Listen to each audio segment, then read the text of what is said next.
सबसे पहले आप सबों को नमस्कार प्रणाम। आपका अपना यूट्यूब चैनल तरी एजुकेशन पर आपका स्वागत है। जैसा कि आप जानते होंगे दोस्त, मेरा एनटीपीसी स्टेशन मास्टर का फाइनल पैनल लिस्ट आ गया है और मैं आज एनटीपीसी के डीवी और मेडिकल से संबंधित सारी जानकारियाँ इस वीडियो में आप लोगों को देने वाला हूँ। जैसा कि आप जानते ही होंगे कि लेवल 6 का अभी प्रोसेस चल रहा है, तो अभी और बचे हुए लेवल जैसे कि लेवल 5, 4, 3, 2 तक अभी लेवल बचे हुए हैं। उन सबों को बच्चों को भी वही प्रोसेस से गुजरना होगा जो कि मैं प्रोसेस से गुजरा हूँ। तो मैं आज के वीडियो में वही सब जानकारियाँ आप लोग को इस वीडियो में देने वाला हूँ, ताकि जो और लेवल के बचे हुए स्टूडेंट हैं उनको दिक्कत और परेशानियों का सामना ना करना पड़े। तो चलिए वीडियो को मैं शुरू करता हूँ। वीडियो शुरू करने से पहले एक छोटी सी रिक्वेस्ट है मेरे दोस्त कि जो मेरे चैनल पर न्यू यूजर है, चैनल को सब्सक्राइब कर दीजिए, वीडियो को लाइक कर दीजिए और अगर वीडियो अच्छा लगे, कुछ जानकारियाँ आप लोग को सीखने को मिले इस वीडियो से, तो अपने दोस्तों के साथ शेयर भी कर दीजिएगा। तो चलिए मैं शुरू करता हूँ। जैसा कि आप जानते होंगे कि लेवल 6 का प्रोसेस चल रहा है, तो लेवल 6 में सबसे पहले आपको डीवी का प्रोसेस गुजरना होता है। तो डीवी का प्रोसेस अभी गुजरना है मेरे दोस्त। तो मेरा जोन था, सबसे पहले मेरा जोन था बेंगलोर। तो बेंगलोर जोन में सबसे पहले मैं डीवी कराने गया था वहाँ पर। तो डीवी कराने के जैसे एक दिन में 2 शिफ्ट में डीवी का प्रोसेस चल रहा है। पहले शिफ्ट में 35 यानी कि 35 बच्चों का और सेकेंड शिफ्ट में 25 यानी कि 25 बच्चों का डीवी का प्रोसेस चल रहा है। तो 35 और 25 बच्चों कुल मिलाकर एक दिन में 60 बच्चों का डीवी का प्रोसेस है। तो अब पहले शिफ्ट में मेरा तो पहले शिफ्ट में था, तो मैं पहले ही गया था। तो पहले शिफ्ट में गए तो 8 बजे से मेरा रिपोर्टिंग टाइम था, वहाँ पर रिपोर्ट किया मैं। और रिपोर्ट करने के बाद फिर तो डीवी में आपको कौन कौन से डॉक्यूमेंट लेकर जाना बहुत ही ज़रूरी है, मैं इस वीडियो में आप लोग को बताने वाला हूँ। तो देखिए, डीवी में आपको अगर जाना है, तो मैं तो ग्रेजुएशन लेवल का था, तो ग्रेजुएशन लेवल से सारी जानकारियाँ जो है मैं आपको दे रहा हूँ। बाकी इंटर लेवल का तो उसी में जानकारियाँ छुपी हुई रहती है, तो आप भी जान सकते हैं। तो देखिए, तो मैं ग्रेजुएशन लेवल का वहाँ पर प्रोसेस लेकर गया था। तो वहाँ पर हमको क्या क्या लेकर जाना था। सबसे पहले मैट्रिक का आपको मार्कशीट होना चाहिए और मैट्रिक का सर्टिफिकेट होना चाहिए। इसके बाद इंटर का मार्कशीट और इंटर का सर्टिफिकेट होना चाहिए। इसके बाद आप ग्रेजुएशन लेवल का भर्ती को अटेंड वहाँ पर करने गए हैं, डीवी के प्रोसेस में गए हैं, तो वहाँ ग्रेजुएशन लेवल का आपको पार्ट 1, पार्ट 3, पार्ट 2 और पार्ट 3 तीनों का मार्कशीट और फाइनल सर्टिफिकेट होना बहुत ज़रूरी है। अगर फाइनल सर्टिफिकेट आपको पास नहीं है, तो तीनों पार्ट का पार्ट 1, पार्ट 2, पार्ट 3 का मार्कशीट और प्रोविजनल सर्टिफिकेट आपको वहाँ पर लेकर जाना होता है। अगर ये आपको तो मस्ट ही मस्ट चाहिए, इसमें तो आपको कोई कम बेसी आपको होने वाली बात वहाँ पर है ही नहीं। और इसके बाद अगर आप एससी से आते हैं तो एससी सर्टिफिकेट चाहिए, ओबीसी से आते हैं तो ओबीसी सर्टिफिकेट चाहिए, ईडब्ल्यूएस से आते हैं तो ईडब्ल्यूएस सर्टिफिकेट चाहिए। और ओबीसी में ही बहुत बच्चों का कन्फ्यूजन है कि ओबीसी कौन सा ओबीसी लेकर जाना है, रेलवे फॉर्मेट के द्वारा बनाया हुआ ओबीसी चलेगा या फिर ऐसे ही भारत सरकार से नॉर्मल जो बनता है ओबीसी वो भी चल सकता है। तो मेरे दोस्तों, मैं तो बनाकर लेके गया था दोनों, ओबीसी रेलवे फॉर्मेट द्वारा बनाकर भी ले गया था और भारत सरकार द्वारा जो ओबीसी बनता है वो भी बनाकर ले गया था। तो सबसे पहले मैं तो भारत सरकार वाला ओबीसी वहाँ पर दिया, उन लोग के मांगे जैसे जिस तरह से, तो मैं दिया वहाँ पर। तो उसको देखे, उसके बाद रख लिए। हमको रेलवे फॉर्मेट वाला ओबीसी को वो मांगे भी नहीं। और आपको सभी जितना मैं डॉक्यूमेंट बताया, मैट्रिक का मार्कशीट, सर्टिफिकेट, इंटर का मार्कशीट और सर्टिफिकेट, तीनों पार्ट का मार्कशीट और सर्टिफिकेट या फिर प्रोविजनल, ये होना चाहिए। और सभी का आधार कार्ड, ठीक है, आधार कार्ड होना चाहिए। और बाकी ओबीसी, एससी, ईडब्ल्यूएस अगर हैं तो इनको आपको सर्टिफिकेट, इन सब डॉक्यूमेंट का 2-2 कॉपी मिनिमम आपको 2-2 कॉपी करा कर लेकर जाना है। और 4 से 6 फोटो भी आपको वहाँ पर लेकर जाना होता है। तो वहाँ लेकर गए थे हम लोग। इसके बाद डीवी प्रोसेस चला और आपको वहाँ पर अगर किसी डॉक्यूमेंट में छूट भी गया हो घर पर, चाहे कहीं पर कोई गलत भी हो, तो आपको वो सुधारने का मौका दे रहे हैं। ऐसा नहीं है, बिल्कुल भी नहीं कि आपको वो कह रहे हैं कि नहीं अभी आप नहीं लेकर आए हैं तो अब बिल्कुल मेडिकल में नहीं जा सकते हैं, ऐसा कुछ भी नहीं है। आपको वहाँ पर वो मौका बिल्कुल दे रहे हैं कि आप वहाँ पर फिर से दोबारा लेकर जाकर करना होगा या फिर बाद में भी आप सबमिट कर सकते हैं। उससे कोई ज़्यादा बहुत बड़ा इशू नहीं है। आपको मेडिकल में तो वहाँ से हो मेडिकल मेमो दे ही देंगे। आपको डॉक्यूमेंट थोड़ा सा बहुत अगर कम भी हो या पर कहीं भी थोड़ा सा मिस्टेक हो तो आप उसके लिए एफिडेविट बना कर लेकर जा सकते हैं, और अगर कम भी है तो मेडिकल मेमो आपको देंगे और मेडिकल में आपको वहाँ प्रोसेस से आपको जाना होगा। भले ही आपको डॉक्यूमेंट दोबारा यहाँ से लेकर वहाँ जाना क्यों ना पड़ जाए या फिर सबमिट करना क्यों ना पड़े, लेकिन मेडिकल में आपको भेज ही देंगे वो लोग, ठीक है। तो वहाँ तो कोई दिक्कत आपको है नहीं। और इसके बाद तो देखिए एक दिन में 60 बच्चों का जिस तरह से हम लोग का प्रोसेस चल रहा था, तो 60 बच्चों में जैसे मेरा बेंगलोर बोर्ड था, तब बेंगलोर बोर्ड को वहाँ 3 डिवीजन में बांट दिए गए थे, जैसे बेंगलोर और मैसूर और हुबली। तो जो सबसे पहले रोल नंबर जो आपको पैनल आता है लिस्ट का, डीवी के अकॉर्डिंग लिस्ट, उसको आप लेफ्ट टू राइट यानी कि बाएं से दाएं मिलाकर देख लीजिएगा कि आपको कितना नंबर पर वो दिन, जिस दिन आपका डीवी है, मेरा तो 21 तारीख को डीवी था, तो 21 तारीख को आप मिलाकर देख लीजिएगा। जिस डेट में आपको डीवी रहता है उस डेट में आप लेफ्ट टू राइट मिलाकर देखिए कि आपको कितना नंबर सीरियल पर आपको डीवी का डेट पड़ रहा है से, और कितना नंबर सीरियल पर आपका है। तब वो मेरा तो था करीब 17वां नंबर पर, शुरू से 17वां नंबर पर, तो 17 नंबर पर था। तो 60 बच्चों का 3 डिवीजन वहाँ पर था, बेंगलुरु मैसूर हुबली, तो 20-20 बच्चों करके तीनों को वहाँ पर बांट दे रहे थे। जैसे 20 बच्चों को हुबली जाना होगा, 20 बच्चों को मैसूर और 20 बच्चों का बेंगलुरु में ही रहना होगा। तो जो प्रथम के 20 बच्चे थे, जो शुरू के, जैसे हम लोग तो मॉर्निंग शिफ्ट में घुसे थे, तो प्रथम के 20 बच्चे थे, तो उनको सबसे दूर भेजा जा रहा था। सबसे दूर मतलब कि सबसे दूर हुबली पड़ रहा था, तो हुबली हम लोग को भेजा गया। और जो बीच में 20 बच्चे पड़े थे उनको मैसूर भेजा गया। और जो लास्ट टाइम मैंने कि शाम तक 20 बच्चों का डीवी प्रोसेस हुआ था, उनका तो बेंगलोर में ही रख दिया गया था, क्योंकि शाम तो ऐसे भी हो गया है, तो आप लोग दूर को उनको भेज नहीं सकते, क्योंकि दूर तो वो पहुँच भी नहीं सकते और उनको सुबह में मेडिकल के लिए जाना भी है। तो देखिए मेडिकल में क्या होता है कि मेडिकल में आप जितना सुबह जा सकते हैं, ऐसा नहीं है कि 8 बजे आपको रिपोर्ट करने का टाइम लिखा हुआ है तो 8 बजे ही जाना होगा। जितना सुबह में बच्चे वहाँ पर पहुँच जाते हैं उतना सुबह से वहाँ पर मेडिकल का प्रोसेस चालू हो जाता है। तो देखिए मेडिकल से संबंधित मैं आपको जानकारियाँ बता रहा हूँ, और आप अगर वीडियो को फॉलो करते हैं मेरे दोस्त मेडिकल से संबंधित, तो हमको नहीं लगता है कि आपको कहीं किसी प्रकार का दिक्कत आएगा, और बिल्कुल आप वहाँ पर फिट होकर आ जाओगे, कोई दिक्कत नहीं। देखिए तो मेरा तो हुबली भेजा था, तो हुबली में गया था, और हुबली ठहरने उहरने का व्यवस्था, बगल में होटल, खाना पीना तो सब ये तो नॉर्मल है। और इसके बाद फिर सुबह में 7 बजे हम लोग रिपोर्ट कर गए थे सारे बच्चे, तो वहाँ पर पहुँचे हुए थे। इसके बाद बोले कि आप लोग आरबी से आए हैं मेडिकल के लिए, तो बोले कि यस सर। तो वहाँ हम लोग की बोला कि चलिए आप लोग ऊपर चलिए। तो वहाँ भी आपको जीरोक्स कॉपी करा कर लेके जाना है, एक कॉपी वहाँ भी आप लोग लेकर जाइएगा। ऐसा नहीं कि वहाँ पर जीरोक्स कॉपी, आधार कार्ड नहीं है तो आधार कार्ड के लिए आपको दूर भेज दिया जाएगा। तो आधार कार्ड आपको बिल्कुल रहना है, फोटो 4-5 फोटो वहाँ भी रहना चाहिए, आपको 4-5 फोटो वहाँ भी रखना बिल्कुल जरूरी पड़ेगा। तो इसके बाद फिर हम लोग को ले गया। सबसे पहला हम लोग को जाँच होता है, सबसे पहला जाँच कराया जाता है ईसीजी, हृदय से संबंधित जांच होता है मेरे दोस्त। उससे हार्ट से संबंधित सारी जानकारियां उन लोग को प्राप्त हो जाती है, कि यानी कि हार्ट में आपको कभी छेद है, या फिर हार्ट में आपको कहीं ब्लॉक है, या फिर हार्ट से संबंधित आपको कोई बीमारियां हैं, हार्ट से संबंधित बीमारियों से आप पहले से ग्रस्त दवा खा रहे हैं, उससे संबंधित सारी जानकारियां उनको प्राप्त हो जाती है ईसीजी टेस्ट चेक करने से। तो सबसे पहले चेक होता है ईसीजी। मेरा तो जैसे ईसीजी सभी बच्चों का ईसीजी चेक हुआ था, तो 20 बच्चे हम लोग गए थे, तो 20-20 बच्चे में करके जैसे 5 बच्चे का पहले चेक बोलेंगे, 5 बच्चे नाम धर के बोलेंगे कि आप इधर आ जाओ, आप इधर आ जाओ, आप इधर आ जाओ। तो 5 इधर बुला लेंगे अंदर, तो 5 बच्चे का ईसीजी होगा, इसके बाद फिर 5 बच्चे का होगा, इसके बाद फिर 5 बच्चे का, उसी तरह से प्रोसेस चलता है। तो सबसे पहले ईसीजी का जाँच हो गया, और इसके बाद ईसीजी होने के तुरंत बाद आपको फिर वो एक्सरे का करने ले जाएंगे, यानी कि चेस्ट का वहाँ पर एक्सरे होता है, बिल्कुल नॉर्मल होता है, उससे आपको कहीं कोई दिक्कत नहीं है, आपको तुरंत नॉर्मल किया जाएगा। बस 2 मिनट का एक्सरे जांच होता है, एक्सरे चेक कर लिया जाएगा, और इसके बाद बोलेगा कि आप लोग बाहर बैठिए। और इसके बाद एक्सरे ईसीजी हो गया, एक्सरे हो गया, और इसके बाद आप लोग बोलेंगे आप लोग को चलिए, इसके बाद आप लोगों का बीपी चेक होगा। क्या चेक होगा? बीपी यानी कि ब्लड प्रेशर वहाँ पर चेक होता है। तो बीपी वहाँ पर चेक होता है मेरे दोस्त।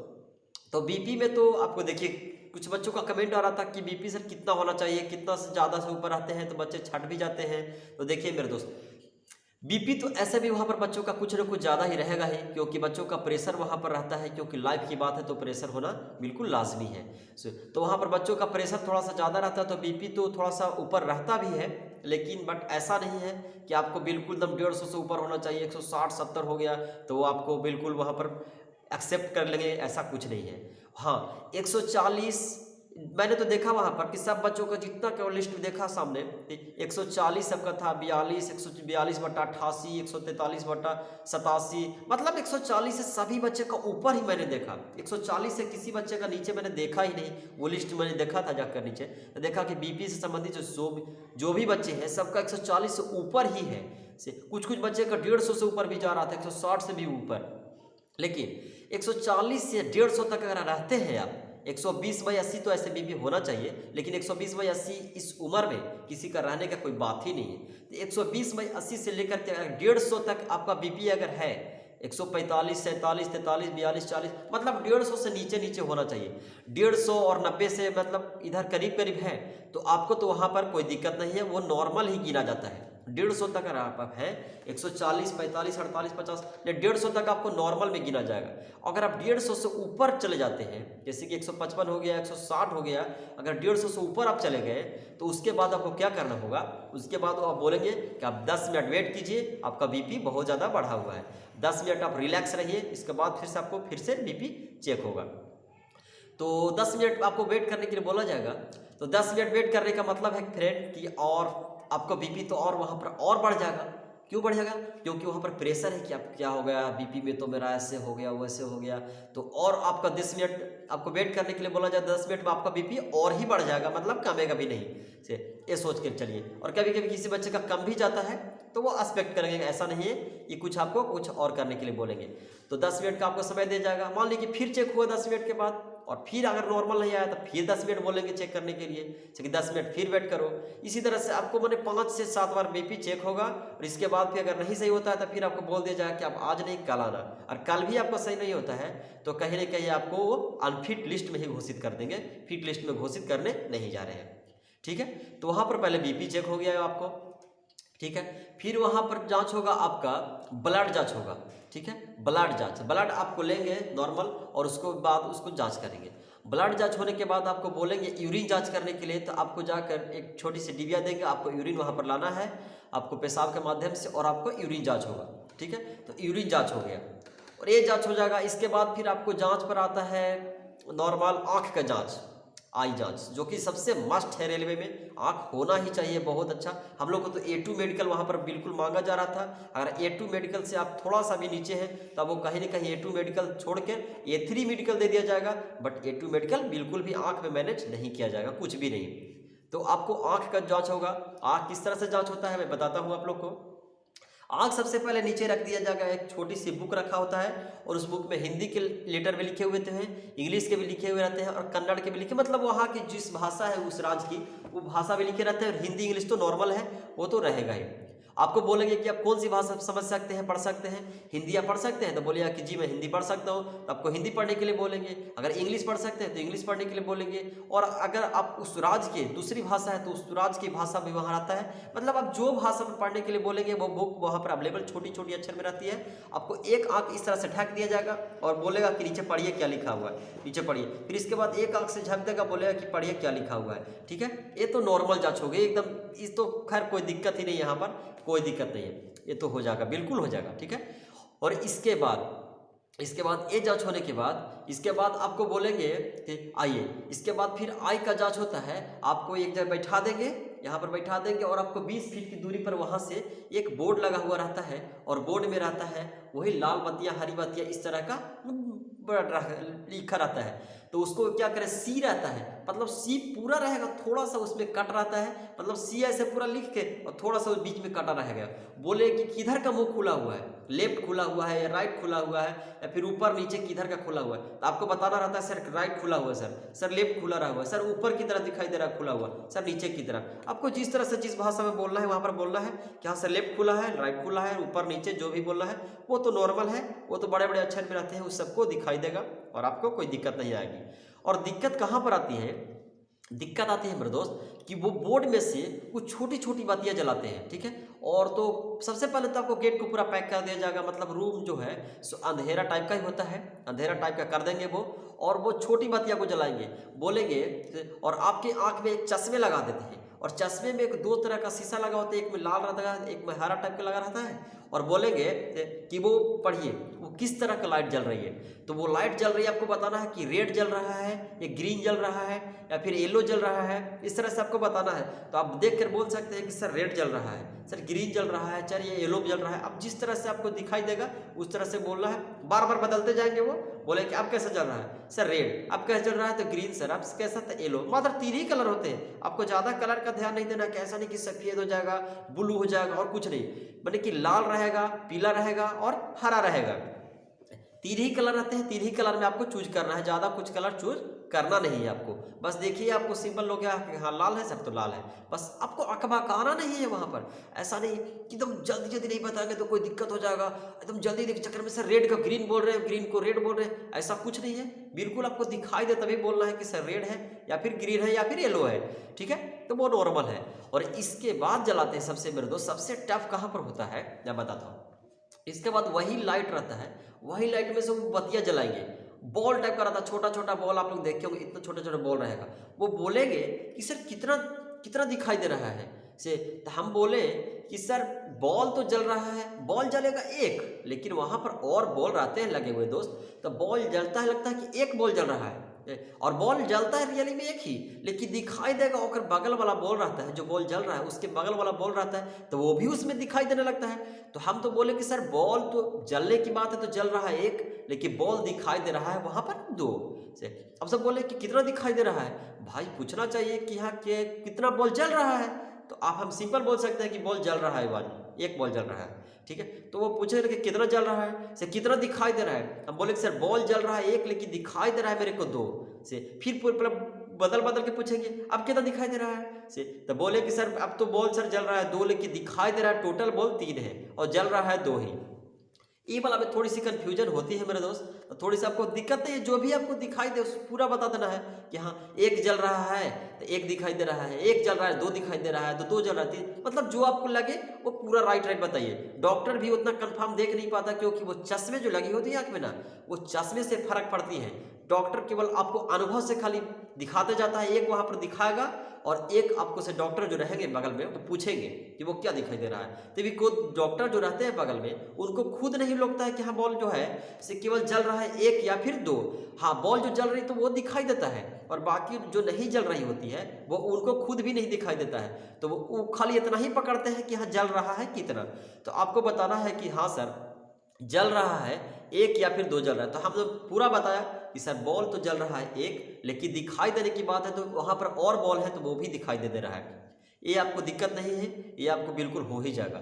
और इसके बाद है दोस्त एक और टफ वाला आँख वाला मेडिकल वहीं पर होता है, वहीं पर बोलेंगे चश्मा पहनाए रखेंगे और इसके बाद बोलेंगे कि अब बताइए कि इसमें कितना बॉल रेड जल रहा है, कितना बॉल जो है ग्रीन जल रहा है। ये आपको थोड़ी सी कंफ्यूजन होगी वहाँ पर। और ग्रीन जो होता है सब पूरा ग्रीन नहीं होता है, मतलब हल्का सा ग्रीन रहेगा, आपको थोड़ा सा देखना है, अनुभव लगे कि ग्रीन टाइप का है। 3 ही बॉल रहता तो है, लाल पीला और हरा। तो आपको देखना है कि पीला जैसा नहीं लग रहा, थोड़ा सा हल्का हरा नहीं लगा तो हरा ही होगा। आपको पूरा हरा नहीं दिखाई देगा कि पूरा हरा तो हरा बोलना है, या पूरा लाल, लाल तो खैर लाल लोग जाएगा कि लाल है क्योंकि उसका तरंगदैर्घ्य ज़्यादा रहता है तो लाल दिखाई दे देता है। लेकिन हरा वाला जो है सो आपको पूरा हरा नहीं लगेगा, ऐसा नहीं कि हरा के चक्कर में दूसरा रंग बोल दीजिएगा, हरा है तो हरा ही रहेगा वो। और पीला हल्का है, समझिए कि हरा जैसा नहीं लग रहा तो पीला ही होगा और कोई कलर वहाँ पर रहता नहीं। तो पूछे कि कितना बॉल इसमें हरा दिखाई दे रहा है और कितना लाल दिखाई दे रहा है, कितना ब्लू दिखाई दे रहा है, तो आपको उसमें बताना है कि हाँ इसमें सर 2 हरा दिखाई दे रहा है, 1 लाल दिखाई दे रहे हैं। अब नहीं सर फिर देख बदले अब कितना दिखाई दे रहा है, अब आपको बताना है कि हाँ सर इसमें 2 पीला है, 1 लाल है, 1 हरा है, मतलब जो भी है।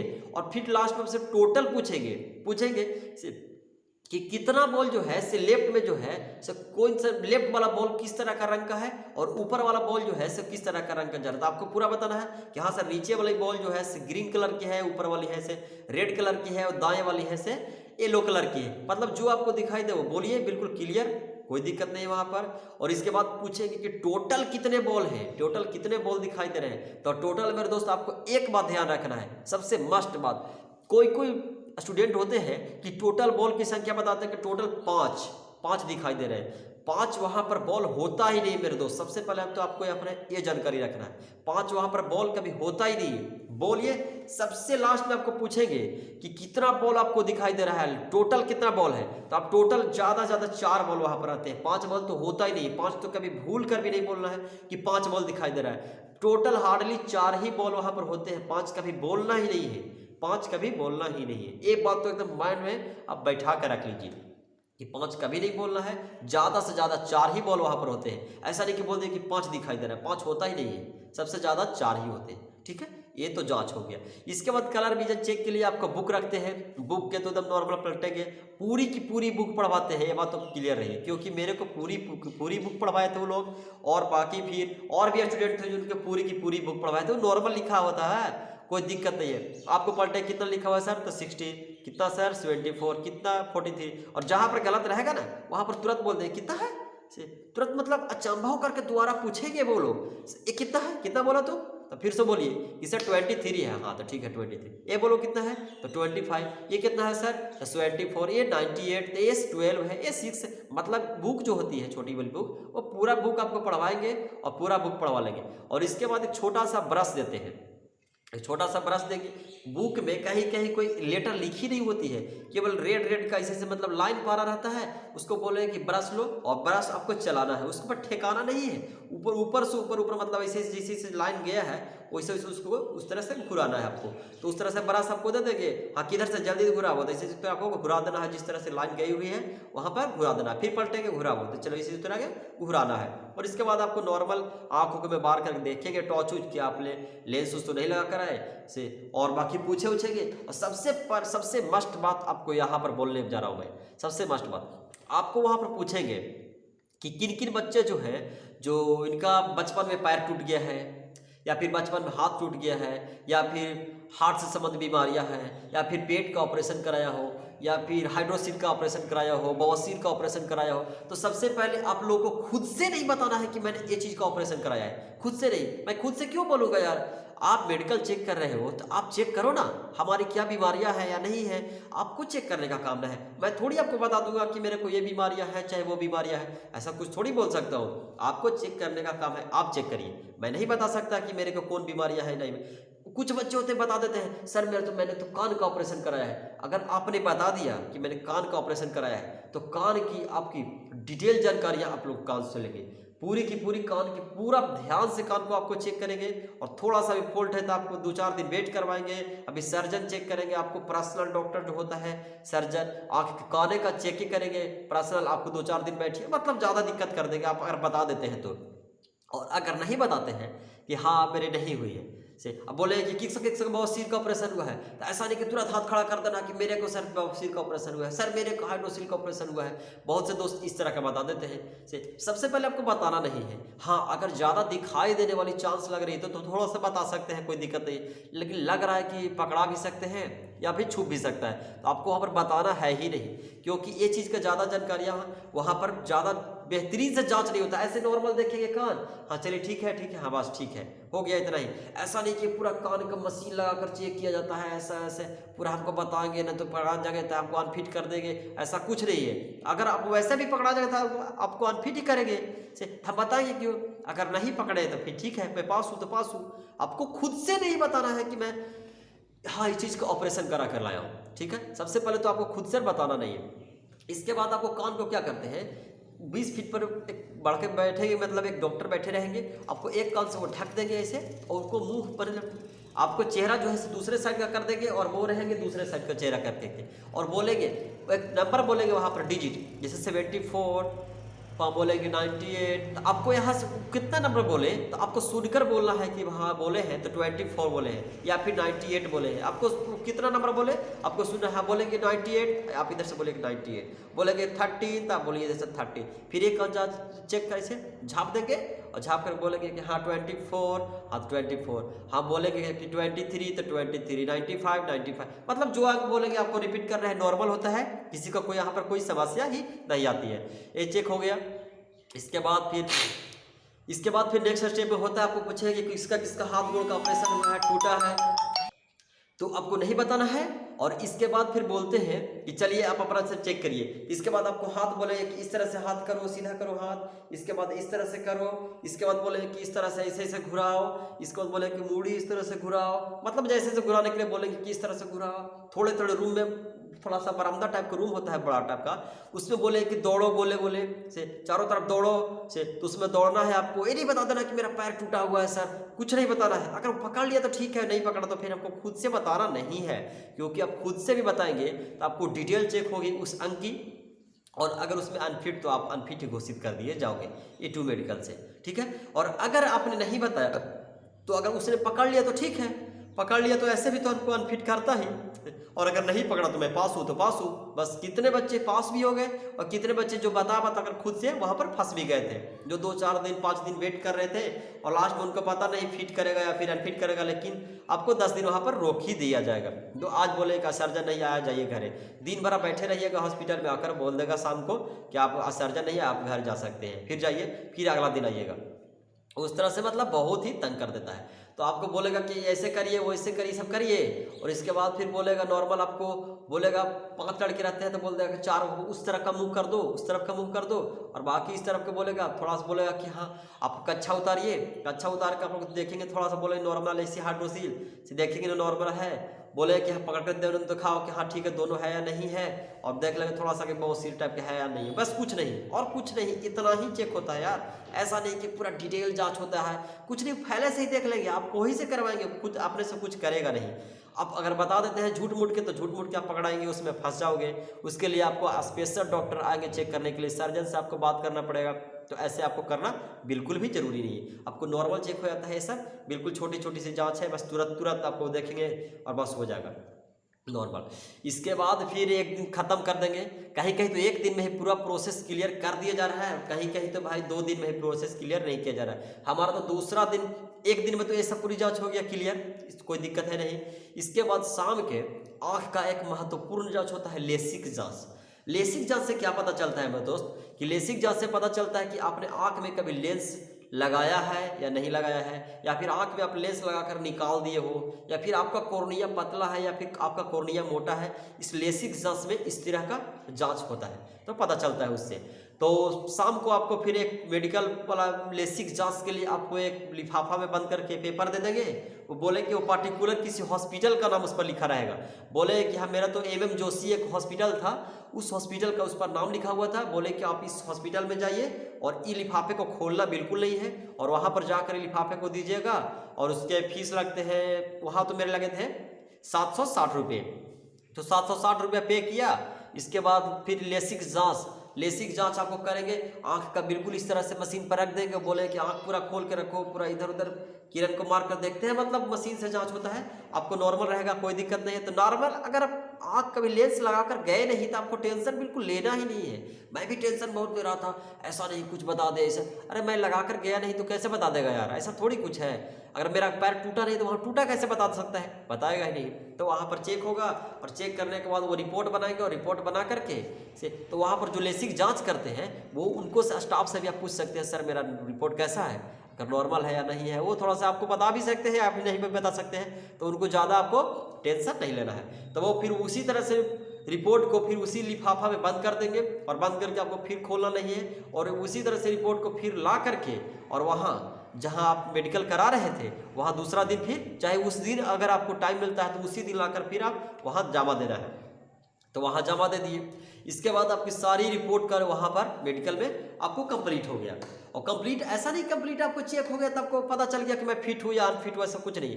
आपका रिपोर्ट अभी आ गया टोटल, और इसके बाद जो डॉक्टर आपको चेक कर रहे थे मेडिकल, वो पूरी की पूरी रिपोर्ट फिर से आप एक बार उसको देखेंगे ऊपर से नीचे तक कि क्या आपकी रिपोर्ट सही है या नहीं है। और जहाँ पर आपको दिक्कत लगेगा कि हाँ यहाँ पर बच्चे का ये दिक्कत है, तो उस चीज़ को आपको दोबारा से जाँच कराया जाएगा। जैसे कि मेरा हो गया था एक बार। मेरा क्या हुआ मैं बताता हूँ, अपनी बात बताता हूँ। मेरा हुआ कि जैसे पूरी की पूरी जांच 2 दिन में कंप्लीट हुई, शाम तक लग गए कंप्लीट होने में, और शाम के मेरे को बुलाया गया कि राहुल कुमार किधर है, इधर आइए।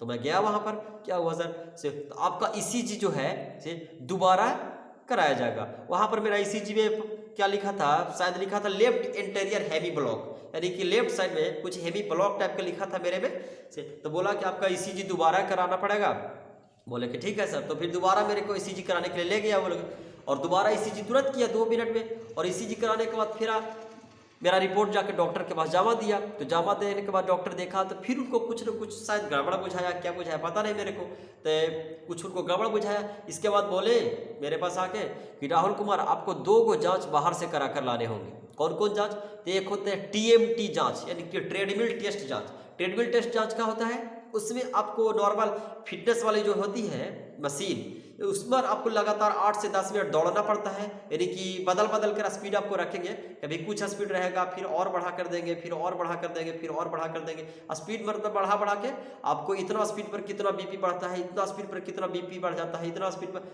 मतलब हार्ट से संबंधित आपको वो जानकारियाँ प्राप्त करना चाहता है कि आपको हार्ट से संबंधित कोई बड़ा बीमारी तो नहीं ना है। तो उसमें आपको ट्रेडमिल टेस्ट TMT जाँच लिख दिया। और एक और जाँच लिखा मेरे दोस्त, 2D इको जाँच। 2D इको जाँच क्या होता है?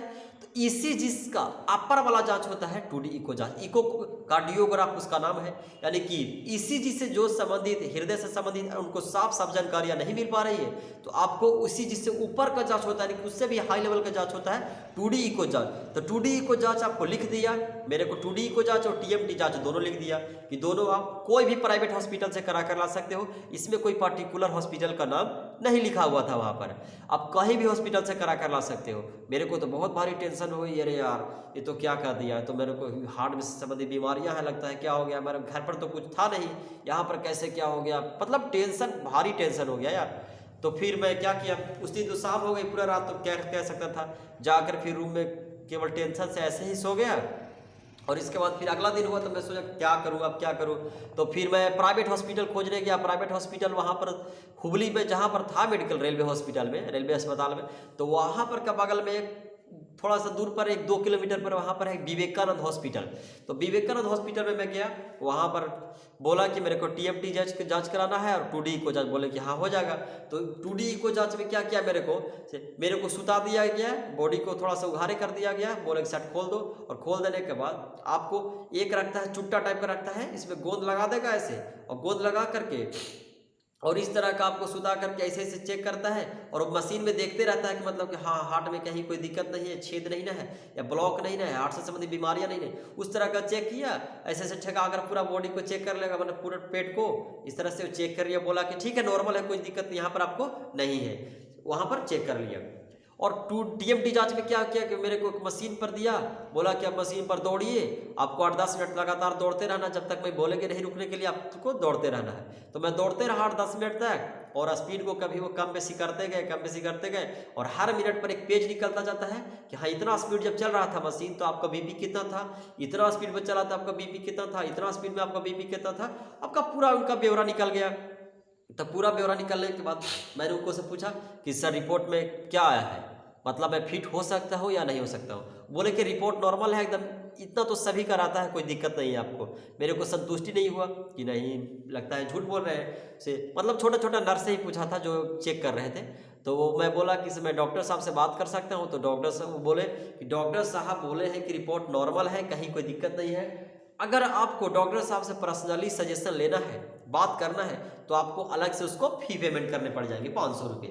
तो मैं बोला कि ठीक है कोई दिक्कत नहीं, मैं 500 रुपये फी पेमेंट कर दूंगा, बट मैं डॉक्टर साहब से थोड़ी सी बात करना चाहता हूँ। तो डॉक्टर साहब को बोले कि ठीक है इजाज़त है, तो मेरे को वहाँ पर बात करने का मौका दिया गया। इसके बाद मैं डॉक्टर साहब को पुरानी वाली जो ECG थी, ECG को मैं फ़ोटो खींच रखा था मोबाइल में, दिखाया कि सर देखिए ना मैं रेलवे अस्पताल में मेडिकल के लिए आया हुआ हूँ, तो मेरे फर्स्ट बार मेडिकल में ECG का रिपोर्ट जो है इस तरह का आया, रिपोर्ट दिखाया मोबाइल में। और इसके बाद फिर मेरे को दोबारा ECG करवाया गया, और दोबारा में भी पता नहीं क्या रिपोर्ट आया, मेरे को मैं देखा नहीं। और इसके बाद मेरे को TMT जाँच और 2D इको जाँच लिख दिया गया कि आप बाहर से करा कर लेकर आइए। तो मैं आपके पास फिर इस हॉस्पिटल में TMT जाँच और 2D इको जाँच के लिए आया हूँ से। तो वो बोले कि हाँ ठीक है से, कोई दिक्कत नहीं, एकदम रिपोर्ट बिल्कुल नॉर्मल है, मैं आपको बिल्कुल गारंटी कर रहा हूँ तुम फिट हो जाओगे से, इसमें कहीं कोई समस्या नहीं है। कहीं कहीं किसी किसी बच्चे का होता है कि जो मतलब कोई जैसे मशीन जो है 5 फीट से ज़्यादा के बच्चे हो गए या फिर कोई कम के हो गए तो किसी किसी का मशीन वो सूटेबल नहीं कर पाता, इसलिए ईसीजी का जांच से उसका पूरी की पूरी अच्छी जानकारियाँ नहीं मिल पाती है। और अच्छी जानकारी अगर मिल नहीं पाती है तो वो डॉक्टर बोल देते हैं कि इससे ऊपर का जांच होता है, कि हाईएस्ट जांच होता है 2D को जांच और TMT जांच, ये जांच करा कर लेकर आइए तो हमसे हार्ट से संबंधित सारी जानकारी हमको डिटेल मिल जाएगी।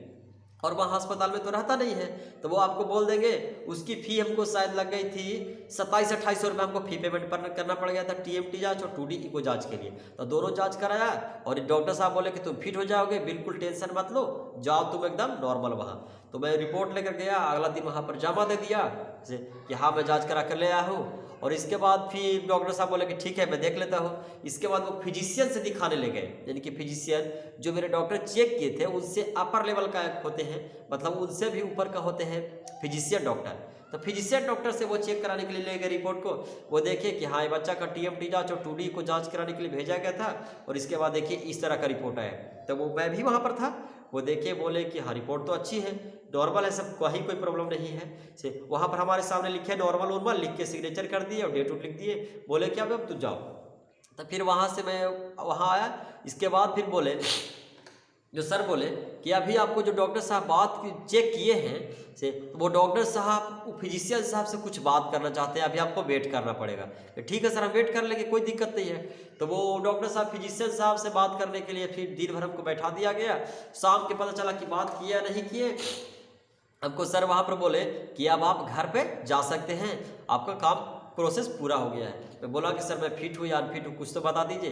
तो बोला कि यहाँ पर ऐसा कुछ नहीं समस्या है कि मैं आपको बता सकता हूँ। हाँ बेंगलुरु और मैसूर में बता दिया जा रहा था बच्चों को कि हाँ आप फिट हो या फिर अनफिट हो, लेकिन मेरा जहाँ हुबली था वहाँ जो है किसी को ये बता ही नहीं जा रहा था कि आप पूरी तरह से फिट हो या फिर अनफिट घोषित कर दिए जाओगे, आपका पैनल में नाम आएगा या नहीं आएगा।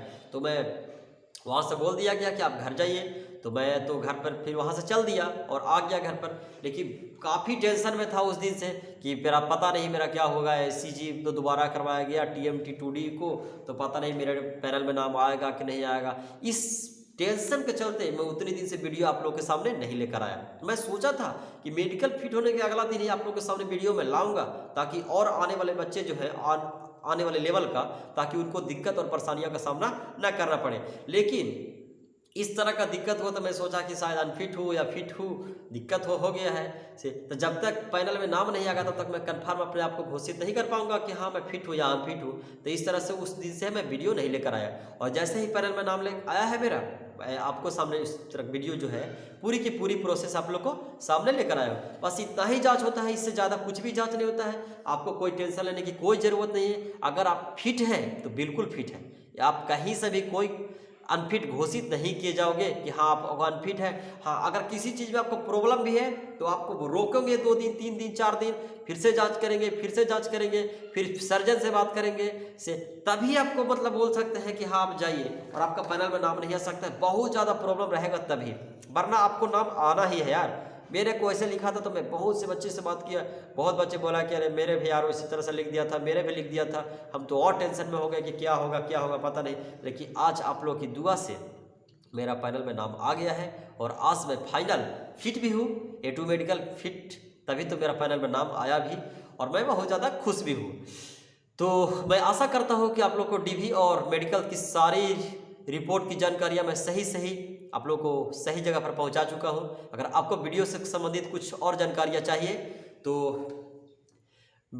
कमेंट कर सकते हैं, मैं कमेंट के माध्यम से आप लोग को जवाब भी दूंगा। और मैं एक और बात बता देना चाहता हूं कि जो भी बच्चे अगर हुबली में मेडिकल के लिए जाते हैं, हुबली में खास करके हुबली में किन्हीं को मेडिकल मिलता है अगर आने वाले लेवल का किसी भी बच्चे का, तो वो मैं अपना डिस्क्रिप्शन में नंबर दे दूंगा, ठीक है। वो नंबर पे मेरे को व्हाट्सअप कर देंगे, मैं छोटी हेल्प उनको वहाँ पर करवा सकता हूँ मेडिकल से संबंधित, ठीक है। और हुबली भी किन्हीं को मिलेगा तो भाई, क्योंकि मैं हुबली में गया तो हुबली में मेरा सच्चे है, वहाँ पर मेरा परिचय है, हर चीज़ है। तो हुबली में मैं आपको हर चीज़ में मदद करवा सकता हूँ। हुबली में मैं जहाँ पर गया हूँ वहाँ पर, और बाकी तो मैं भाई कहीं गया नहीं तो मैं कहीं दूसरे जगह कैसे बोल सकता हूँ कि मैं वहाँ भी करवा सकता हूँ, वहाँ भी मेरे कोई वहाँ भी कुछ नहीं करवा सकता हूँ। हुबली में जिससे भी अगर कोई भाई वहाँ पर जाएगा तो मेरे को डिस्क्रिप्शन में नंबर है, मैं डिस्क्रिप्शन पर थोड़ा सा व्हाट्सअप बोल देना कि हाँ भाई मैं जा रहा हूँ, स्टेट में मेरा मेडिकल है, मैं थोड़ी सी बात कर लूँगा आपके विषय में, ठीक है, कोई दिक्कत नहीं आएगी। आप वहाँ जाइए और बिंदास मेडिकल फिट होकर आइए और आप भी अपने पोस्ट पर ज्वाइन जरूर हो जाइएगा। तो ठीक है, आपको आज का वीडियो इतना ही पर रोकते हैं। आपको वीडियो कैसा लगा कमेंट करके जरूर बताइए, और वीडियो में अगर कुछ आपको सोचने का, समझने का और कुछ अगर सीखने का मौका मिला हो हमारे तरफ से, तो आप वीडियो को जरूर शेयर कर दीजिएगा, और मेरे चैनल पर न्यू यूजर है तो चैनल को सब्सक्राइब कर दीजिएगा, वीडियो को लाइक कर दीजिएगा। तो आज के लिए वीडियो इतना ही रखते हैं। आपको नमस्कार, प्रणाम, जय हिंद।